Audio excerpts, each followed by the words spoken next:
in the course of those decades, I've learned so much about the world, about the oneness of the individual human body and the entire universe. I've also had to do my own work because I've come through quite a bit of trauma as a child, and that showed up in my life in serious ways. And what I've come to recognize is that common to all illness, whether of mind or body, in fact, you can't even separate the two, are the traumas imposed by life in the modern world. Welcome back, folks, to the Mind Valley podcast. I'm so excited about our guest today, Dr. Gabor Maté. I first heard about Gabor through a friend who was going through an insanely bad time with addiction. This man had gone through a lot of trauma, and as a result of that, had ruined his life with addiction. And he said that the inspiration for him to get back on his feet, to reclaim his life, to later go on and build a business with close to 30 million in revenue, was the wisdom and the advice from this renowned author, Dr. Gabor Maté. Dr. Gabor's best-selling books have been published in over 30 languages, and he's a highly sought-after international expert for his expertise on addiction, trauma, but also childhood development and the relationship of stress and illness. He's written multiple books. The one I'm reading right now is called When the Body Says No, and it is fascinating. It's all about how insanely problematic stress is in our modern lives. But today, we're going to be discussing ideas from Gabor's new book, The Myth of Normal: Trauma, Illness, and Healing in a Toxic Culture. And this book is so important for the world right now. It's so important for the world right now because in The Myth of Normal, you start to understand that the benchmark by which we are measuring human health is actually hopelessly skewed. We are measuring against a much lower bar because over the last couple of generations, we have actually gotten our health so bad, and it's happened incrementally that we haven't noticed. Gabor is going to go more into this. Now, he's also the co-developer of a therapeutic approach, compassionate inquiry, now studied by therapists, physicians, counselors globally. And I'm excited today to be speaking to Gabor Maté, the legendary Gabor Maté, about the myth of normal and toxic culture. Gabor, welcome to the Mind Valley podcast. Well, thank you. It's just a pleasure to be here. So firstly, you've written so many books. What was the spark that made you write The Myth of Normal with your son, Daniel? So I'm 78 years old now, and 11 years ago, I retired from medical work after over 3 decades being a physician. In the course of those decades, I've learned so much about the world, about the oneness of the individual human body and the entire universe. I've also had to do my own work because I've come through quite a bit of trauma as a child, and that showed up in my life in serious ways.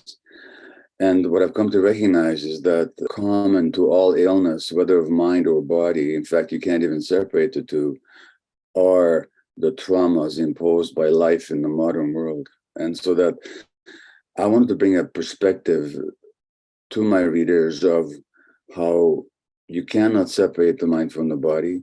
You cannot separate the individual from the multi-generational family history.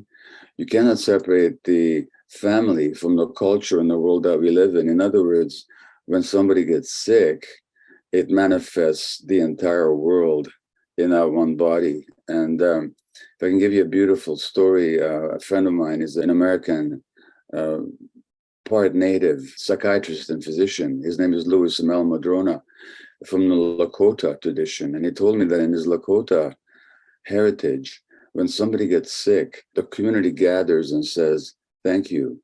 Your illness is manifesting the dysfunction and problems of a whole community. So your healing is our healing."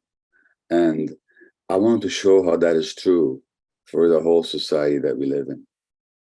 That's so beautiful. Your healing is our healing. So your work covers a really broad spectrum, right? There is, you write about childhood development and how it's so important for parents to play an even more active role in their kids' development. You write about stress and the negative impact of stress. This new book, The Myth of Normal, what if you had to talk about how this is different from your prior work, what are you focused on here? Well, first of all, my most recent book was the one on addiction, and that was published 13 years ago now. And I've learned a lot in those 13 years. My other books were published 20 years ago. The one you're reading was published about 20 years ago. And so I've learned a lot since then as well. So first of all, it brings in what I've learned since and what the science since has also demonstrated. But I'd say what sets this book apart is I look at the whole picture here. I look at what we consider to be normal, and how what we think is normal is actually completely unhealthy and unnatural. I look at what trauma is. I look at what happens to children in the womb because of the stresses in society on women. I look at how we bring children into the world. Childbirthing is completely unnatural and interferes with human development. I talk about how we raise children in a culture that's designed not to support their needs, but to make them fit into a culture of consumerism and self-suppression. I talk about how mental illnesses and physical illnesses are not abnormalities. They're normal responses to an abnormal situation.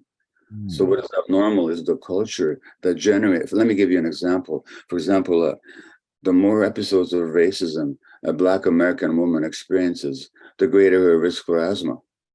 So what does that say about the inflammation of her lungs? Is that an individual pathological manifestation, or does it represent the malaise of a whole culture?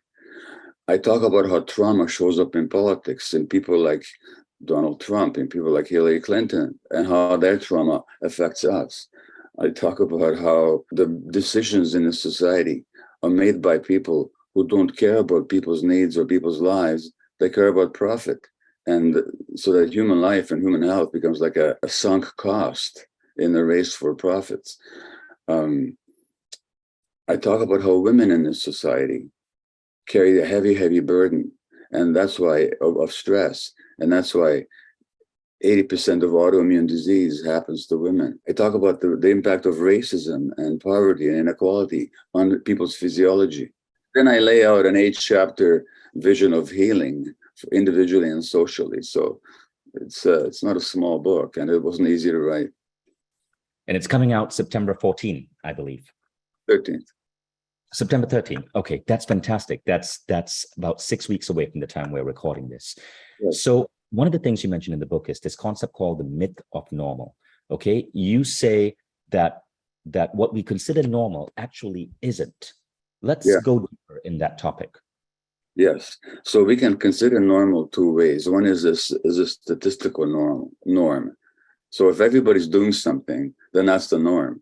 So let me give you a shocking and fanciful example.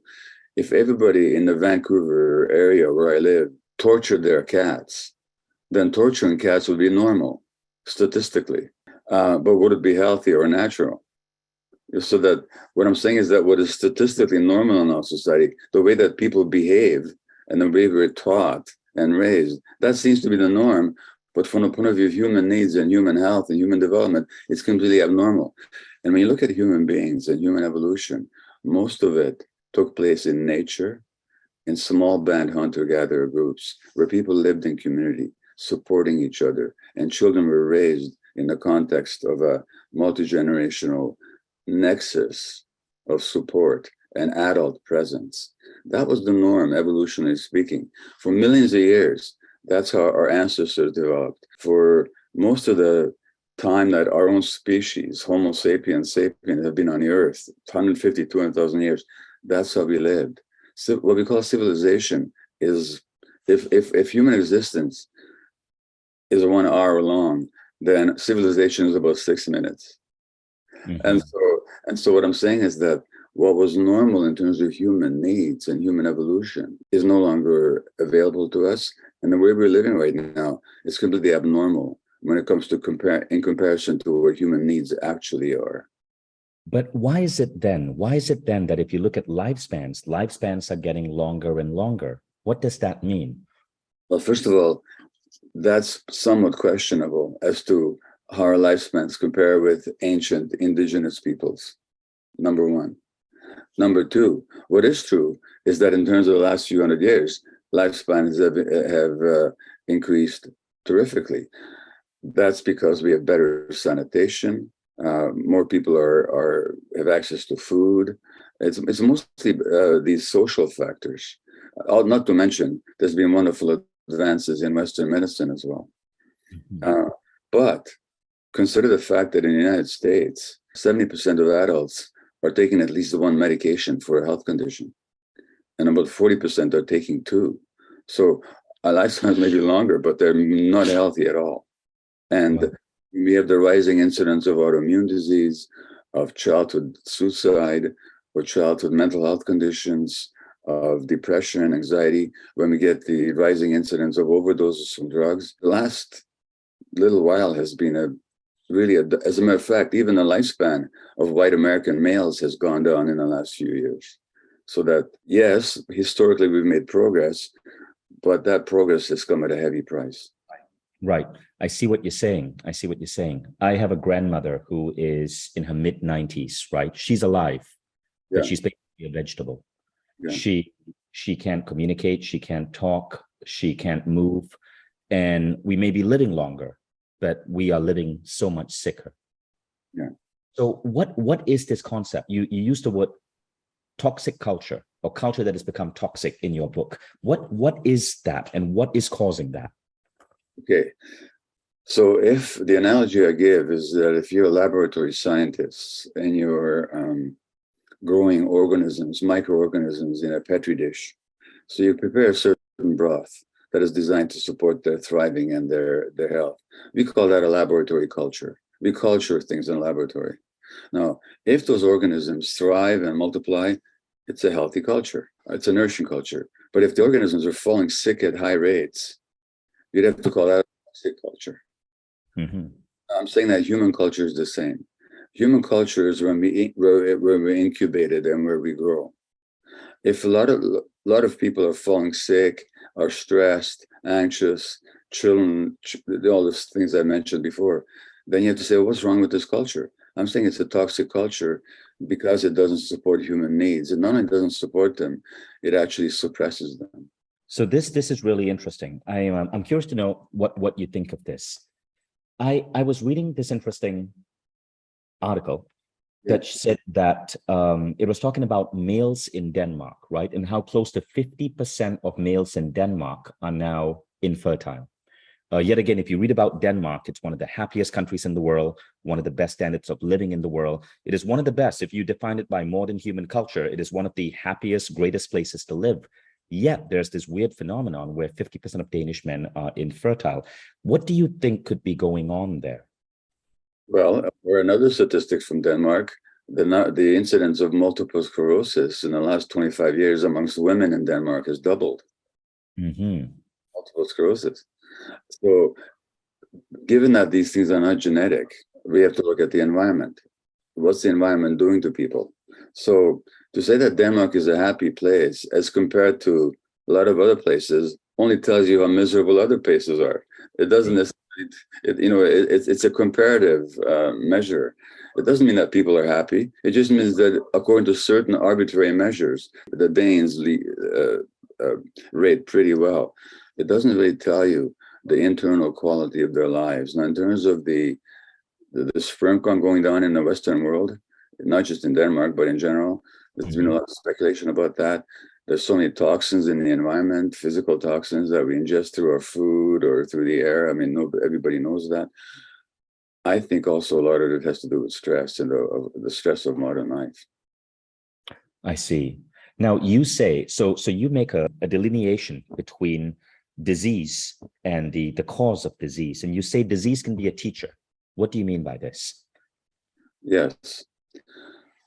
So I've talked to so many people, but you know how many have a crisis in your life, whether it's a loss of a job. Like I was fired once from a job, and it was the best thing that ever happened to me because it made me examine what is it that I had done that contributed to that situation where it becomes so envenomed that I ended up being fired. It was one of the best things that ever happened to me. A personal crisis, like a divorce, can be seen as a tragedy and a misery, but can also be an impetus for self-examination. When I found myself very depressed in my 40s, I had to start looking, well, what do I have to learn here? Like what's going on here? So that in the same sense, a health crisis, like an illness, for a lot of people can function like a wake-up call. Because if we don't see disease as some isolated biological entity, but we see it as a process that manifests something about that person's lives, when that person examines their lives, they can learn a lot about why they got sick. And so that I used to work in palliative care and looking with, this is terminally ill people, and I don't recommend this, and it may sound surprising, but even people who are dying sometimes tell me, "Doc, this cancer is the best thing that ever happened to me because it made me wake up to what's valuable and what's not valuable in life. It made me wake up to who I was and to who I'm not." And so, again, I'm not recommending it, but disease can be a wake-up call and an impetus for self-examination that a lot of people end up being grateful for. It reminds me of that book. There was a book recently that was written by a nurse, and it was the 5 greatest regrets of people who were dying. And that book was just an incredible bestseller. And so I see what you mean. Disease can be a teacher. So one of the things you talk about a lot is parenting. You wrote a book called Hold On to Your Kids, Why Parents Need to Matter More. Tell us about what's going on right now in terms of this normal myth and what we need to understand in relation to our children. Well, I've just been reading about the birth of sperm whales and the birth of elephants. Mm-hmm. This is incredible. When a baby elephant is born, as the mother goes into labor, all the other mother elephants stand around in a circle. And when the little elephant plops into the ground, all the other mothers stroke her with their trunks, so that this baby is welcomed by a whole community. Same with whales. That's how it used to be with human beings. We used to parent in community. So if you look at the children are born with certain needs. Those needs include unconditional loving acceptance, not because you're pretty or smart or cute or compliant or nice, but because you are. Children have a need not to have to work to make that relationship with the parents work. So it's not, they should be accepted 100%, and they shouldn't have to make the parents feel better or make peace in the family or earn a parent's regard. Children need to be able to experience all their emotions, whether it's anger, sorrow, grief, joy, pain, whatever it is, and have those emotions validated by the parents. These are some of the irreducible, irrevocable needs of children. Now, parenting used to be in the hunter-gatherer tribes where we evolved. That's how parenting was. So kids were breastfed for 3.5, 4 years. Kids were always with adults. They didn't sleep in separate cubicles. When they be fed, they were fed right away. Nobody said, you're going to be fed on schedule. When they needed to cry to be picked up at night, nobody said, you should sleep it out and you should cry it out and I'll see you in the morning. Now, in modern world, parents have become disconnected from their feelings. They no longer have the communal support. Mothers and fathers are isolated and stressed. When a parent is stressed, you know how you can tell when a marriage is in difficulty? You can do 2 things. You can ask the parents, or you could measure the stress hormone levels of the child, so that in this stressed world, isolated world where community is lost for a lot of people, parents no longer have the instinct to support their children's needs. Parents are programmed to raise their kids according to the expectations of society, not according to the needs of the child. So what I'm suggesting is we have to go back to asking ourselves, not what we expect this child to be in a social setting, but what are the needs of the child? If we meet the needs of the child, that child will be well socialized automatically. But we do it backwards. We try and focus on the behavior of the child rather than the needs of the child. We focus on the behavior of the child rather than the needs of the child. That is a really, really important lesson. So let's go back to the myth of normal. So you suggest in the book solutions for some of the fundamental things that we get wrong about the world right now. Let's talk about one of these solutions. Let's talk about, for example, parenting. What do you suggest? How do you suggest we wake up? Well, if I have a friend, he's a children's singer, quite well known. His name is Rafi, and he sang at the Bill Clinton White House, and he's sold millions of records around the world. He's a beloved children's troubadour. And Rafi woke up one night and he had this vision of a child honoring society. So what if we had a society that didn't put profit or convenience ahead of the child's needs? What if we had a society that actually was oriented around what the child needs? Well, first of all, we would support pregnant women not to be stressed, because already stresses on the mother during pregnancy translate into brain problems in the child later on in life. So we would make sure that pregnant women are really well held communally and are secure. We would stop the mechanization of labor and birth. We would not interfere, but intervene when we needed to save a life or health, and that's some of the miracles of modern medicine. But you know what the cesarean section rate right now is in a lot of countries? And here in British Columbia, it's close to 40%, which means that people no longer deliver naturally. You know what? In Turkey, it's over 50%. It's shocking. In a lot of the European countries, it's around 40%. It should be around 10 or 15%. So now that labor itself is a process that isn't just a matter of getting the baby out of the womb. It's actually a process of preparing the mother and child biochemically for bonding.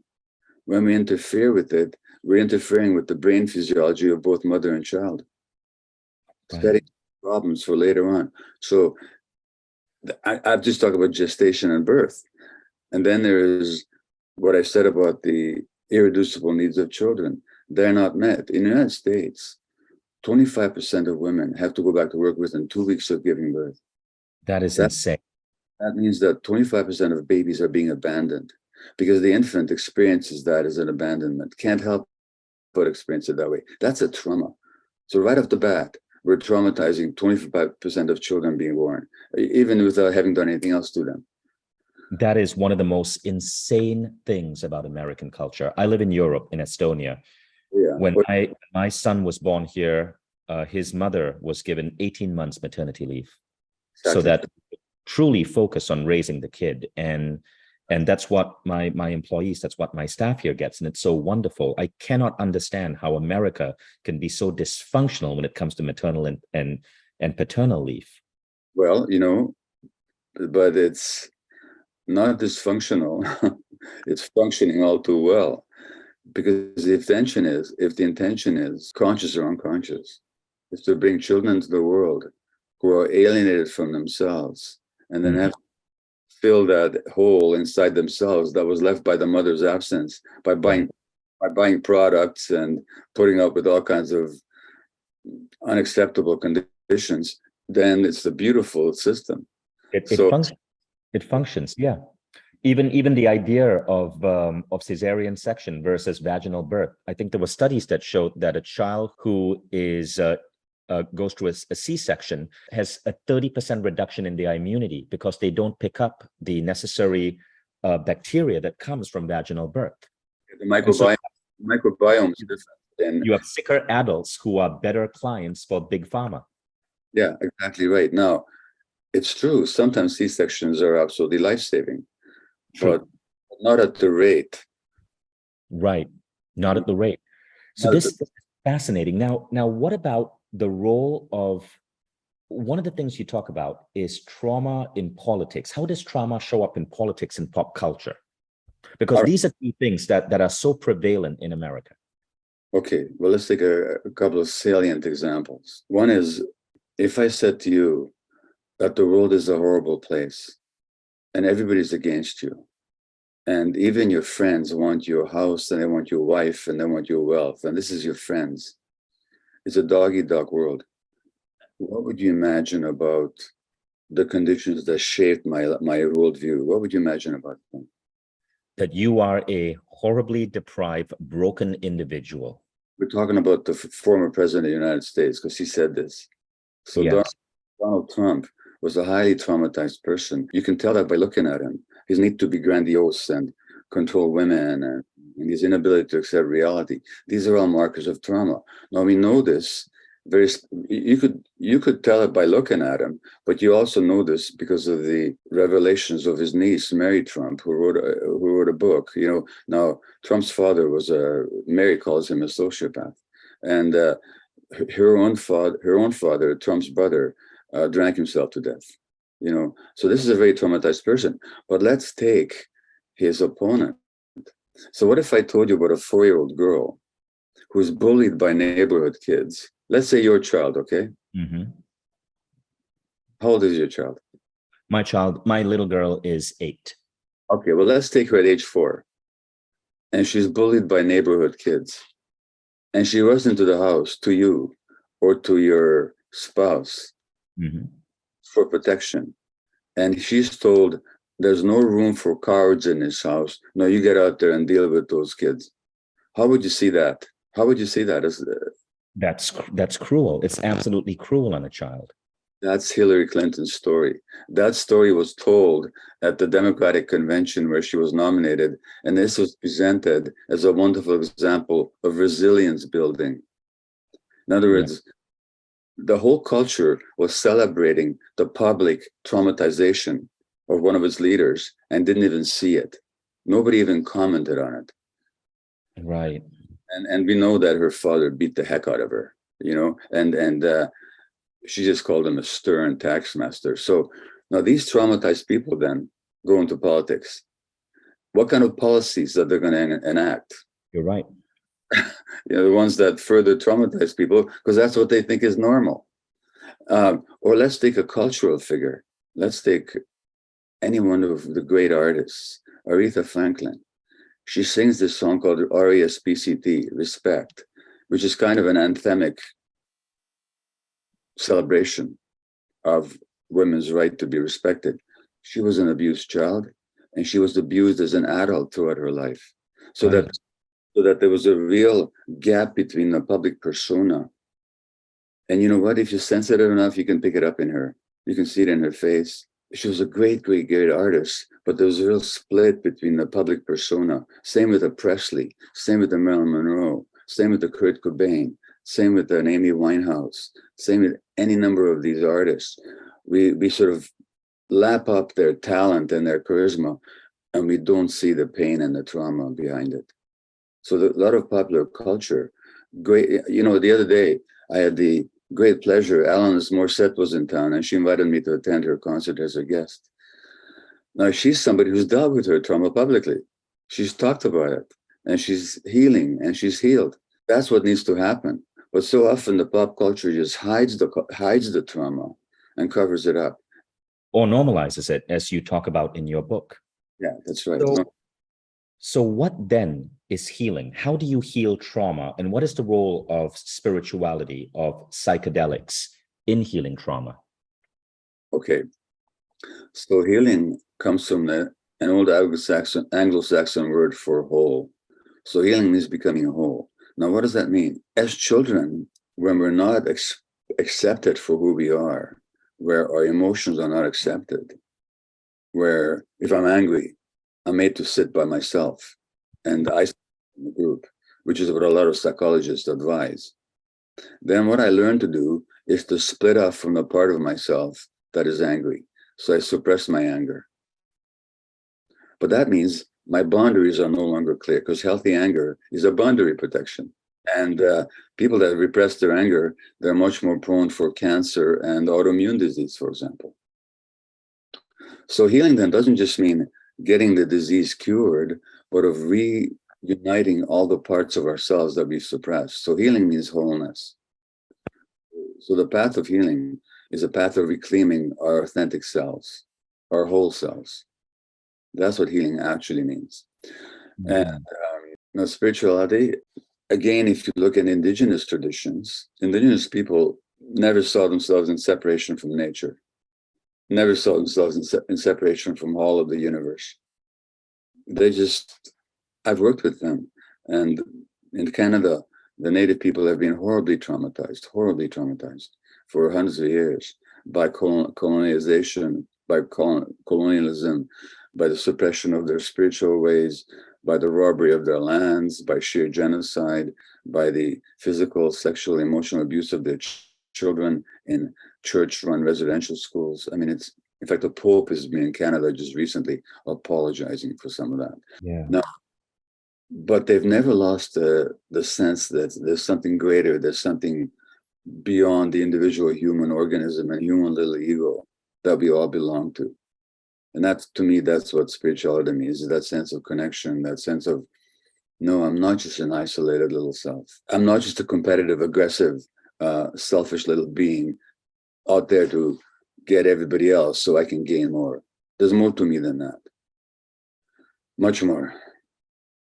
So that's the spiritual part. And people, when they heal from addictions or illnesses, or just when they deal with their issues, sooner or later, many of them are guided to take on some kind of a spiritual path, some sense of that connection. Psychedelics, which I've worked with, which is a one chapter in my book, which I've worked with for well over a decade now as both a healer, but also as a beneficiary. They can be powerful supports because they can really show you two things. They can show you all the pain that you carry inside that you've been running away from. That underlies your physical illness, that underlies your depression, that underlies your addiction. But they can also show you that wholeness, that connection, that perfection, that goodness, that love that really is inside all of us. So they can reveal both the bad, the ugly, and the good. And once you see the good, you see that nothing was bad in the first place. We just lost connection. So I'm not a psychedelic evangelist, but they can be powerfully helpful in that healing process. And I've witnessed that, and I've guided people through that, and I've benefited from it myself. I see. And what about spirituality? Have you come across modalities, practices that you think are worth looking at deeper for healing trauma? Yes, I've seen that. I've seen that yoga can help people. Meditation can help people. We've seen studies on mindfulness meditation where you actually see effects on brain physiology, beneficial effects. We can physically measure the stress reduction effects of mindfulness practices. I'm a very undisciplined spiritual practitioner, I have to tell you. I'm the world's worst meditator, but I think about it every day. And I said that in one of my books. I have a profound relationship with meditation. I think about it daily, and a bit of a yoga practice. It has to be combined with the emotional work. Sometimes people do the spiritual work and they do physical work like exercise, but if they don't do the emotional work, a big piece is still missing. So what I'm brought back to is the idea of the medicine wheel of the North American indigenous peoples, which has to do with the mind, the emotions, the spirituality, and the social connections. Those all make up the four quadrants of the medicine wheel. And I think if we miss any of them, we're lacking something and we're falling short of health. One of the things that you help pioneer is compassionate inquiry. Tell us about that. What is this concept? So in family practice, once I realized that somebody would say rheumatoid arthritis. Well, let me just say a little bit about this. In 1880, 1890, there was a great Canadian physician who also worked at Johns Hopkins and also at Oxford, Sir William Osler. And he said that rheumatoid arthritis is caused by long-term worry and stress. And he's just very intuitive. He's considered one of the great teachers in medical history. Since then, there's been dozens of studies showing the relationship of stress, trauma, and rheumatoid arthritis. Dozens of studies. Yet when you go to the average rheumatologist, nobody will ask you about stresses, traumas, or anything like that. They just give you physical medications. But nobody's going to look for the deeper causes. Now, when I began to study these connections in family practice, I realized that it wasn't enough for me just to give people anti-inflammatories or steroids. I ought to ask them about their lives. So I actually began this. At the end of the day, I would say, well, come in at the end of the day, so we'll have some time, and let me just ask you about your life. And so in that process, I began to learn how to ask questions about people's lives. And what I found is that the answers are always inside everybody, given the right questions. And so that little practice that I was impelled upon in family practice then became what has become known as compassion inquiry, which is now a therapeutic method. It's been studied by close to 3,000 people in over 80 countries, and we offer that online for health professionals and psychologists and counselors. And it really has to do with being compassionate. In other words, you're not judging anybody. And not only are you compassionate, you are noticing when somebody is not compassionate towards themselves, because people tend to lack compassion for themselves. That's one of the impacts of trauma, is you lose compassion for yourself. Now, if I said to you, for example, why did you do this? Right. How would that land for you? Would that land like a question you wanted to answer? I mean, I don't have anyone speaking to me like that, but I can imagine, but I've seen people speak to children like that. Yeah, no. So that's not a question, that's an accusation, right? It is. Yeah. It's an No, what if on the other end I said to you, I wonder why you did that? Yeah, huge difference, right? So the words are almost the same, but the intention and the tone, one is judgmental and harsh, the other is compassion. So there's a spiritual teacher called A.H. Almas, who I revere, and he said that only when compassion is present will people allow themselves to see the truth. So the whole idea of compassion inquiry is to help people question themselves or respond to questions in a setting of compassion when they feel supported and safe, so they can actually look at the truth, because the truth is always liberating once we get to know it. And so that if somebody realizes, oh, all my life I've been one of these self-suppressing, really nice, compliant, hyper-responsible individuals, and that contributed to my rheumatoid arthritis or to my eczema or to my asthma. But if I ask the right questions, well, why am I behaving that way? Oh, I was programmed to be that, to fit in with my family of origin. Well, but you know what? I'm no longer a little child. I don't have to behave like that anymore. I can now be myself. I can say no when I feel that. I can set a boundary. You know, I don't have to stress myself. I don't have to take on the burdens of other people in order to be accepted by them. Well, that can make a huge difference to the disease. And so, but to get there is a process of what we've called compassionate inquiry. Amazing. I love what you're doing for the world, Gabor Maté. I love your book. The new book is called The Myth of Normal: Trauma, Illness, and Healing in a Toxic Culture. And definitely buy this book. I'm so excited about getting this book. Here's what a couple of reviewers have said. This riveting and beautifully written tale has profound implications for all of our lives, including the practice of medicine and mental health. Another reviewer said, this is from Esther Perel, whom you've seen on Mind Valley before. Gabor and Daniel have delivered a book in which readers can seek refuge and solace during moments of profound personal and social crisis. The Myth of Normal is an essential compass during disorienting times. So read this book, because it is up to all of us to help make the world better. It's up to all of us to help bring some of these visions to reality. And you're going to get so many ideas from this book on how to shift the way we function as individuals, as well as a species, as a society, to create a much more compassionate, healing world for the generations to come. So you can find it on Amazon, of course, but earlier Gabor said, please ask people to buy it from local bookstores, because many local bookstore owners are hurting right now, as Amazon as a giant, takes business away from them. And so if you can get it from a local bookstore, definitely buy it from a local bookstore. I try to buy all my books from the local bookstores here in Europe and not from Amazon. Nothing wrong with Amazon, but let's support local industry, okay? So Gabor, thank you for being a guest today. I'm so honored to have you on, and someday I hope to see you in a bigger way on Mind Valley. Vishen, thank you so much for your interest and for this interview. Thank you. Thank you. For those of you who enjoyed this podcast, consider going deeper into Mind Valley membership to study many of the topics that we discussed today on parenting. Look into conscious parenting with Shafali Sabari. On healing trauma, look into programs by Marissa Peer.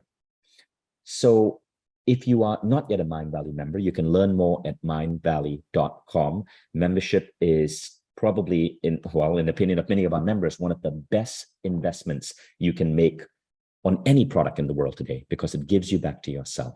And don't forget to check out Gabor Maté's book, The Myth of Normal, preferably in your local bookstore. Thank you.